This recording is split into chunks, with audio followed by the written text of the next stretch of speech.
The insurmountable quest of scientists has been to answer the unanswerable, question the unknowable, and delve into the black regions of darkness which surround the mysteries that make up the small world within man's limited perception. Is the world real? The thought essentially a true reflection or merely an illusion brought about by a mind separate from the ultimate reality? Thus is the question of man. In the year of discovery, 1881, when science had found the first leaves in the great volumes that were to follow, Dr. John Malthus, my father's father, had not only sired a son, but had undertaken of himself the fleeting dream of medical men from his day and before down to my own. That of producing everlasting life in a dark house and laboratory that would one day be inherited by me. Dr. Malthus pondered through the long hours of night over beakers containing the fluid of life. Life that to him indicated one thought alone, that it should be continuous and never-ending.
Oh.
Take a lot of abuse to whittle that down very much.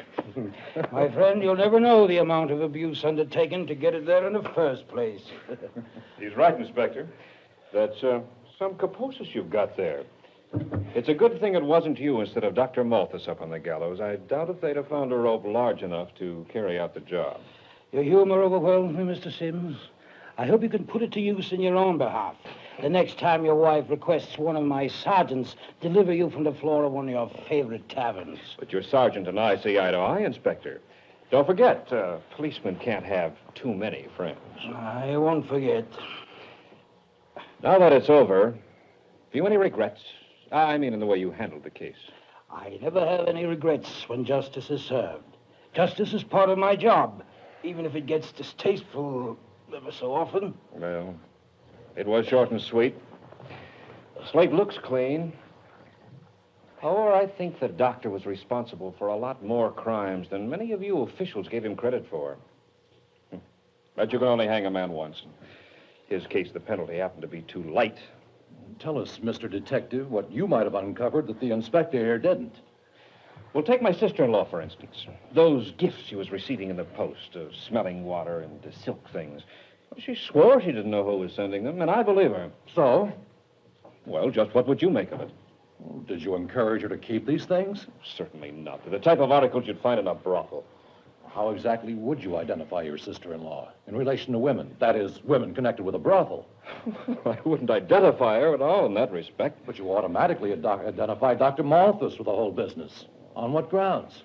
I know what you're thinking. It's a bit of the temptress in every woman, and I suppose you're right. But, well, it takes a certain caliber of man to bring it out.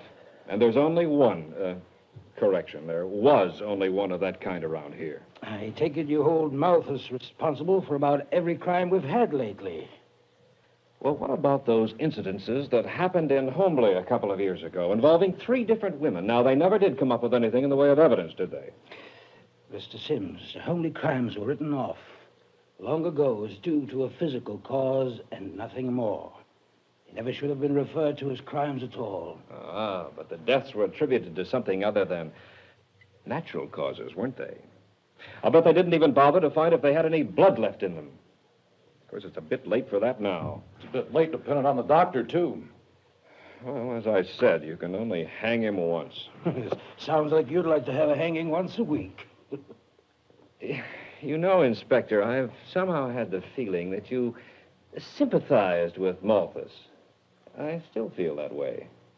Don't confuse sympathy, Mr. Sims, with fear. That's right, I said fear. The insecurity of those who come in contact with something they cannot rationally understand. I imagine the scars go deep for those on the inside of it. It's always difficult to keep a proper perspective when dealing with a basic criminal mind. However, there is little difference in the prosecution of one who seeks to destroy, whether it be physically or in a more subtle manner. Are you referring to a state of mind or the realm beyond our comprehension? In my opinion, the two are inseparable. Only that the degree of comprehending the so-called mysteries of life varies in each individual. Surely you don't believe a man can possess supernatural powers. I'd say that one could have a superior understanding of what is. He therefore is capable of exercising many things. You know, something that never came out in the papers and got my curiosity aroused was the length of time. That is, how long was he actually involved with these experiments? Why, I know of 3 or 4 people who were going to his office right up to the time of his arrest. We don't know when he actually started.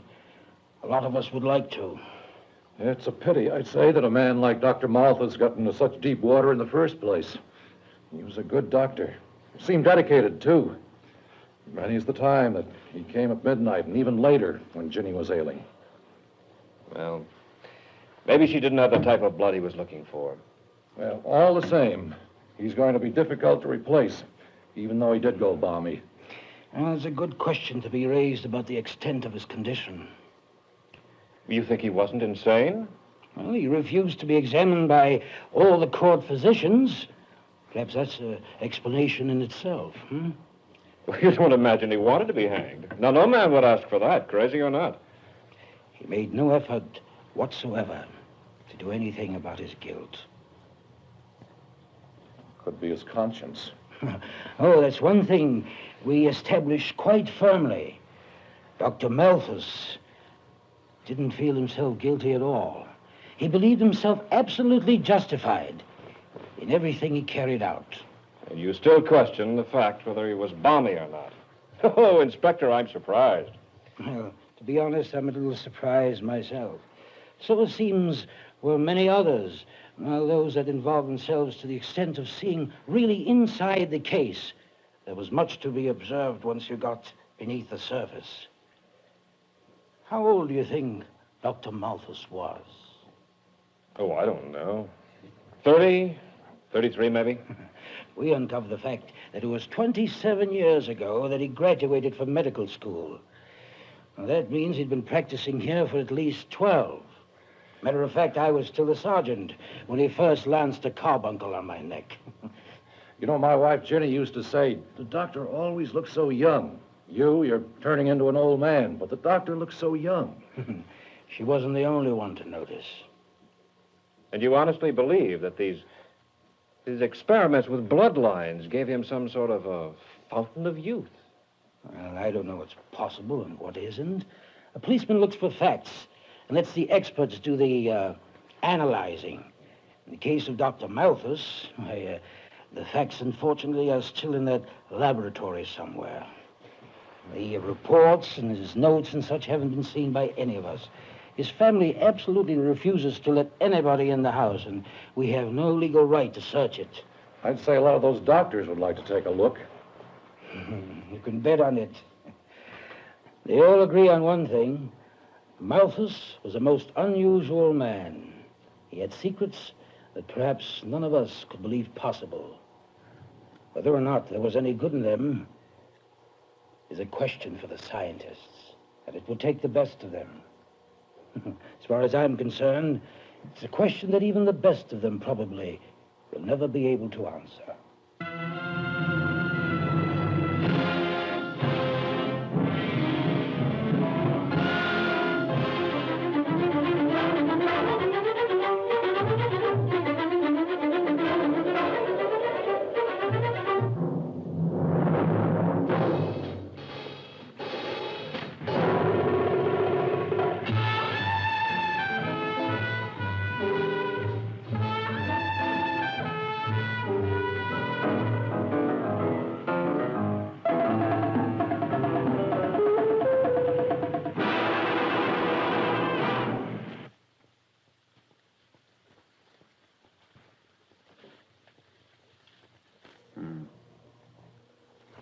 Thank you.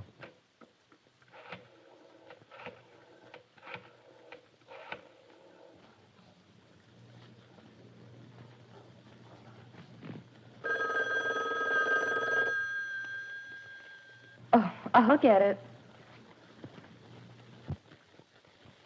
Hello, Beth? This is Janie at the office. Doctor's been completely tied up with appointments since morning, and it looks like a full house for the rest of the day. He asked me if I'd please call his fiancée for him and explain that due to his heavy schedule, which you'd surely understand, he can't make dinner at your house tonight. Yes, how well I know. But you'd better get used to it if you want to marry a doctor. Actually, the papers just came through on the house he inherited. His aunt's attorney recorded the deed yesterday, and he plans to look over the rooms tonight, right after he makes a house call.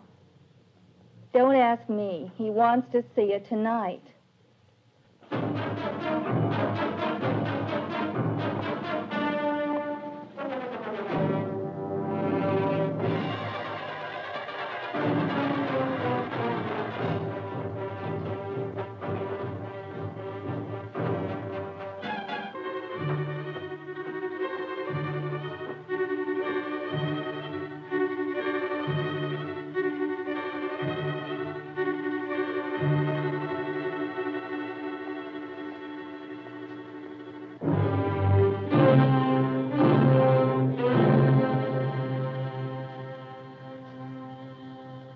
The feeling of a cold, deathless wave of something unnatural seemed to reach out from the very beginning.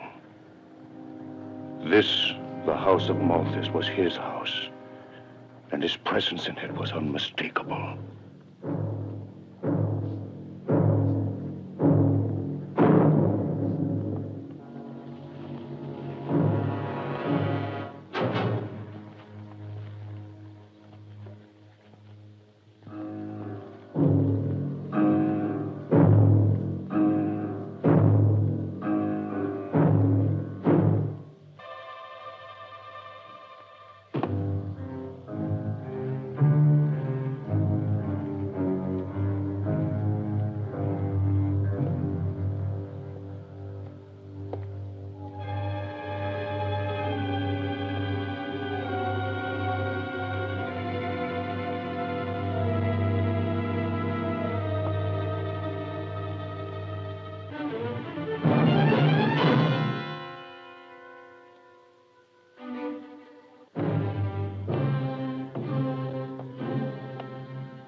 It's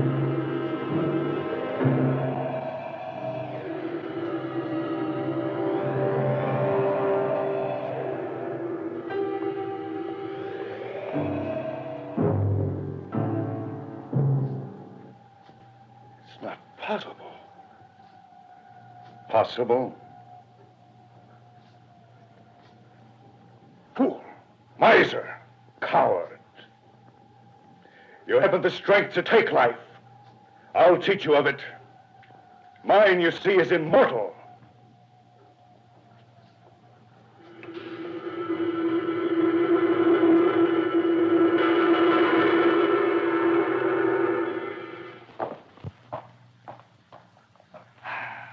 Where is he? I'm sorry, miss. I don't know when the doctor will be back. If he wasn't expecting you, perhaps it would be best to leave a message. He went after blood plasma, something like that, I think. Beth had become concerned over my behavior of secrecy, and I knew an explanation to her was something I had to face up to. She was greatly disturbed with my sudden attitude of aloofness, as she put it, and wanted a precise answer to her flat accusation that I was no longer interested in her and our plans for marriage. In realizing that a woman's concept of any unusual circumstances is generally ruled by the emotional stream of reaction, and in Beth's case would be considerably more than average, I knew it would be asking for unnecessary problems and possible disastrous complications if I would reveal any inkling of the situation I had become involved in. Beth's reasoning that I had gotten myself preoccupied to the degree that I had forgotten my social obligations to her family as well as to herself was valid enough, and I found it most difficult to explain away my actions in such a way as to be convincing and at the same time hide the real nature of what had been consuming the majority of my hours inside the laboratory that only I knew existed beyond the upstairs library. The fact that I had begun to act in this mysterious manner since moving into the house was interpreted by Beth as a bad omen, not only for the present, but in regard to our life together after marriage. She felt assured that in some way the house itself was to blame and could never become a place of happiness. I vainly pointed out that in the years that were to come, all talk of omens, good or bad, would long be forgotten. Dr. Malthus had found himself in an environment that to him would, without doubt, bring about the final, complete success of his long-awaited experiments. His delight over modern-day apparatus had brought such optimism that he flatly stated that the time was fast approaching in which he would have the answer to his problem of blood separation, and soon would provide a continuous supply of cells that inherently would never break down within the body, no matter what the circumstances. These would in turn provide each organ with the necessary nourishment to regrow themselves perpetually. As a scientist, I was, of course, greatly intrigued. Beth had assumed a new attitude and somehow convinced herself that a doctor involved deeply in the many problems of research should be viewed with a great emphasis upon patience and understanding. Even to her mother, who was beginning to doubt the sincerity of my intentions, Beth persisted in the defense of that in which, even though she knew nothing of the details, she felt was a legitimate and necessary part of my medical probings. As fate would have it, the time arrived when the first real clue to my actions would be heard firsthand. The visitor was a colleague of mine, Dr. Clinton Bernard, who had for years worked side by side with me at the hospital in which we both devoted 2 days a week to the charity patients. Dr. Bernard felt uneasy about his visit and wanted to apologize in advance for bringing news that was not only unpleasant, but perhaps a breach of faith that is held so highly by those in our profession. In coming to Beth at this time, Dr. Bernard hoped that the two of them could in some way derive upon a plan that would influence me to the realization that my entire medical career was in jeopardy in the circumstances he had become aware of.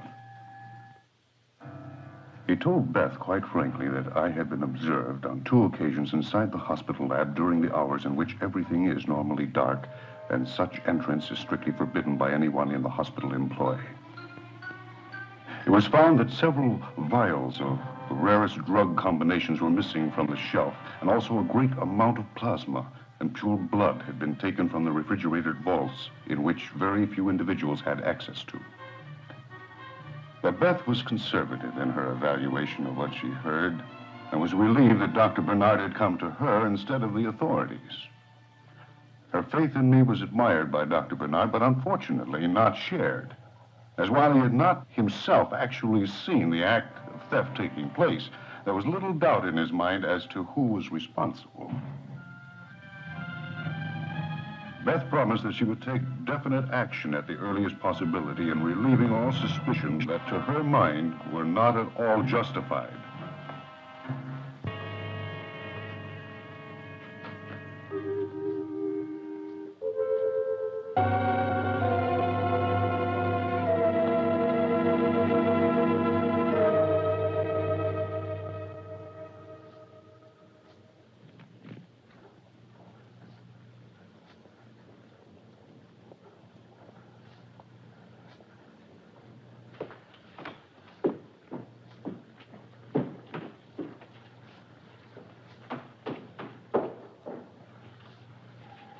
Don't turn on the light.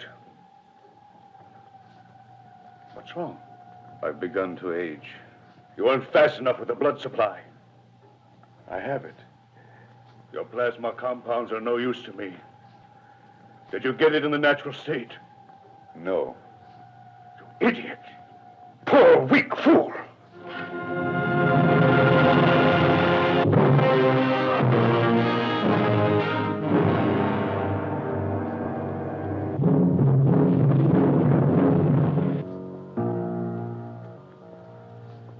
I should let you die.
Doctor, wake up.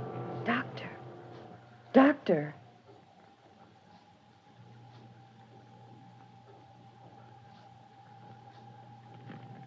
Moses! Moses!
So what do you make of it, Ed?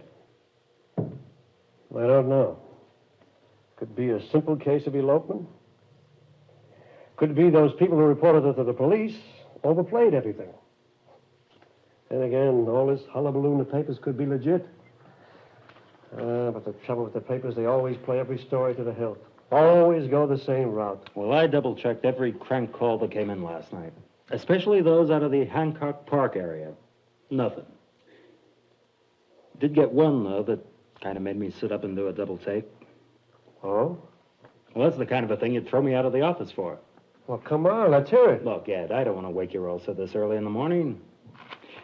Ed, it probably has nothing to do with the disappearance of the Benson girl anyway, even if it did turn out to be more than a crank Sergeant, I've been around this office for a long time. When someone digs into the crank file, I know what to expect. Now, let's hear it. All right. I got a call from a woman. Now, she claimed that she saw some character drag a girl off down the street. The time was exactly right, and it was smack in the center of Hancock Park. And you call this a crank call? Right, because that's not the whole story. Oh? Well, Ed, she claimed the guy didn't look human somehow. She claimed he was some sort of a monster, Ed. A vampire. A vampire. Ed, I told you All what you were right, going to think. Sergeant, all right. I asked for it and I got it. Oh, the trouble with this job is you grab at straws and you come up with broken fingernails. So what'd you come up with at the house? Any leads on her parents? A boyfriend, maybe? We located the employer through a paycheck. I sent Richards over there to check on some of the girls who might have worked with her. Lieutenant Jameson. Yeah, Richards. Uh-huh. Right. Okay, I got it. Yeah, you stay with it. Right. So? Well, there was no particular boyfriend, so that rules out the elopement angle. But I want to talk to that woman. The one who claims she saw that vampire. Bring her in. I want to talk to her. Why? Would he turn up? Well, one of her girlfriends from work went to church with her last night.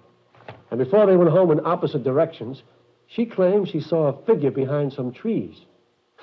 But she thought it was a teenage prank because of a face mask. You know, one of those monster faces. What time was that? About 10:15. What time did you make it? Right around 10:30.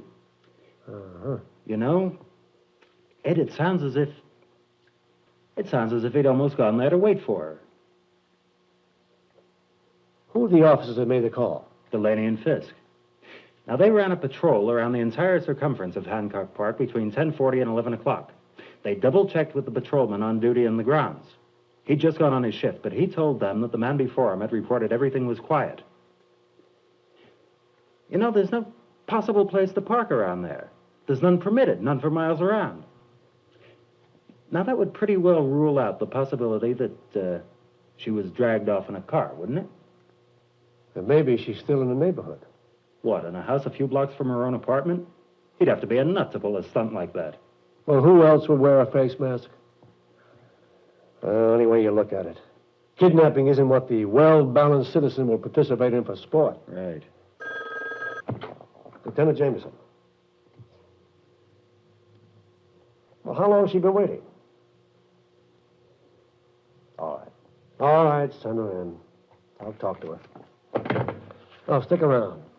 Let's see what this one has to say. Come in. Won't you have a chair, Miss... Mrs. Vernon. Mrs. Vernon? Mrs. Roger Vernon. Well, Mrs. Vernon, what can I do for you? Well, I really didn't want to bother you, and I still don't know if my coming here might not be in haste, but after reading the morning paper about this poor Benson girl's disappearance, well, I thought it would be best under the circumstances. You know something about the Benson girl? No, I'm afraid not. It's just that it touched off a wave of fear about my maid. Well, what is it you fear about your maid? Well, it seems she's also disappeared. You see, she's been missing for several days. And at first I told myself that whatever she did was her own business. And except for my being without help, well, I shouldn't interfere in her private doings, even if I did feel they were a little strange. Strange? Well, I felt it was somewhat unusual when several nights ago she told me she was going to see a doctor she knew to donate blood for some kind of transfusion. Well, it sounded odd, but then she seemed to know him quite well and had been doing part-time work for him in exchange for medical bills or something. Now, don't misunderstand me. I don't in any way believe the doctor has done something wrong or anything like that. It's just that I'm frankly concerned that she may not have gotten there. You see, she left late at night without even changing into her street clothes. And didn't she pack anything, a suitcase? Well, I've told you, she was wearing the uniform she works in. She put on a coat and went out the door. I see. Well, we'll look into it for you, Mrs. Vernon. Now, just give me the name of the doctor she went to see, huh, please? Well, I wish I knew. If I did, I would have called him myself. All right, then will you kindly give us some information about her? Name, age, family. We'll start with the address. Now, I assume that she had a room with you. Yes, she did. Our address is 409 Elmwood Lane, north center of the Hancock Park District.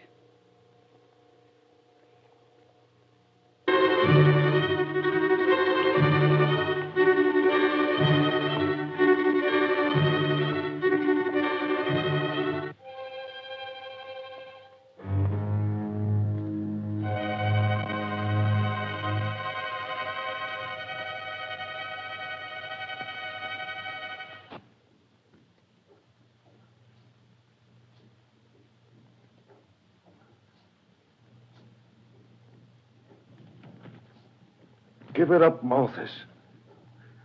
Malthus, you can't get away with it. Malthus, listen to me. I know what you plan to do. I've read your notes. But what you have in mind will never work. Sure, you have 3 people now and you require a total of 4, so you think. But the blood types won't mix the way you think they will. Malthus, you can't just lock people up as if they were animals. Where are you going to stop? You monster! You monster! Monster! Taking over my identity had provided everything necessary and every facility to ensure the successful propagation of his continued fortune. A ready-made life was his to step inside of. When a definite date had actually been made for the wedding, even Beth's mother was happier than she had been in years. Everything seemed in perfect order until Beth wondered why a scarf should be worn indoors.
Let us touch our hands lightly upon the table and concentrate fully on the forces that will bring help to each individual present this evening.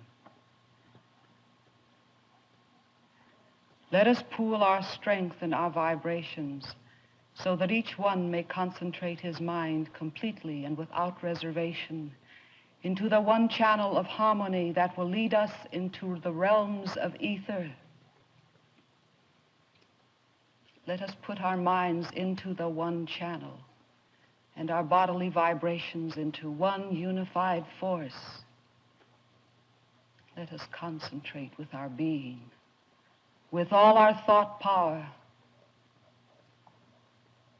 until it is directed toward the one point of combined strength and harmony that will allow us penetration into the realms beyond.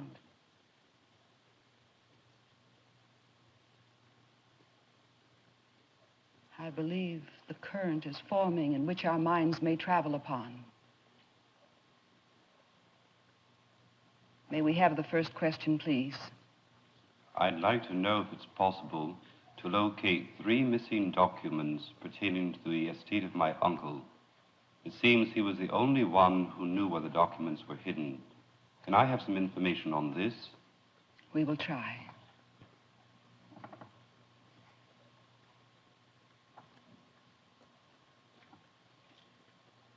Something is wrong with our channel. I don't get anything at all. Maybe I'm trying too hard. No, it's not you. But we're being blocked. Oh, I'm sorry. I didn't hear you come in. We'll have to start again in a few moments.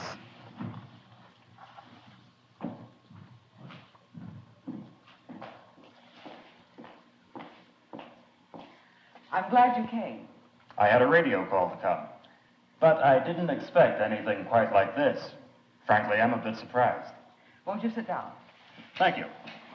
I telephoned your captain and explained what we're doing here. Have you had a talk with him about it? No, I tried to call him a few minutes ago, but he wasn't in. The desk clerk at the hotel told me where I'd find you, and he gave me a message from the captain. Do you mind? No, go right ahead. Tell me, do you have any new information on your maid? Not yet. Well, then why did you call? Well, aren't you curious about what you've seen here? Mrs. Vernon, when I'm told to go to a place, I go. I've seen a lot of peculiar things in my life, but I try not to let my personal opinions interfere with the job. What is your opinion of this group here tonight? Well, I really don't think that's important, do you? I've only been doing this sort of thing a short time. I attended a few sessions as a sitter, and one of the best mediums in the country told me that I would be able to do exactly the same as herself if I'd work at it. Now, I certainly don't claim to know everything there is to know about it, but I've already met with a certain degree of success. Well, I'm very glad to hear that, Mrs. Vernon. I was able to get a vision of Frida. Now, it was only fragmentary, but I saw her locked up behind bars of steel. Now, Mrs. Vernon, I think we'd know if she was in jail somewhere. Vision or no vision. Well, I didn't say I saw her in jail, but definitely inside some kind of cage or cell. Well, it was Frida I saw. I'm certain of it. Now, I don't know how you saw what you say you saw, or if, in fact, you saw anything at all. I think some kind of a scientist would be better qualified to discuss that with you anyway. What I am interested in is some information on your maid, some information based in fact, and some information that I can follow up on an intelligent basis. Are you familiar with the work being done in Europe by mediums connected with police departments? Yes, I've heard a little about it. Well, there was a case in Holland where the criminal was found within 10 hours after the search began. Yes, you're talking about the Sebastian murder. Yes, there was a good deal of noise about that. I'm also aware that the wire services tend to pick up a story like that and capitalize on it if they can.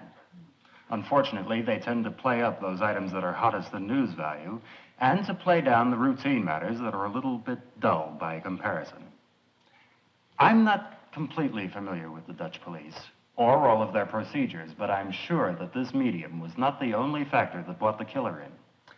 Well, I think you'd find it interesting if you went a little deeper into what actually happened. You see, the police had only one clue to go on, a button that was torn off the shirt of the murderer. Yes. And then the medium went into some kind of a trance and described the murderer, right? A full and factual description. It was unusual because the man was something of a giant, 6'7" or so. Now, they have mug books over there, the same as we have over here. And how long do you think it would take any police department to filter out all of the suspects that are 6'7"? If you remember the case, that man turned out to have a criminal record as long as your arm. So you've just admitted it was really based upon the medium's work and nothing else. Well, how could they know to look for a man of those proportions without the information? I don't know, Mrs. Vernon. I've told you I'm only vaguely familiar with the case. I'm really not interested in it. What I am interested in is some information on your maid. Now, do you have some for me, or don't you? Well, I told you I haven't, not yet. Then that's the way I'll write it in my report.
Miss, wake up.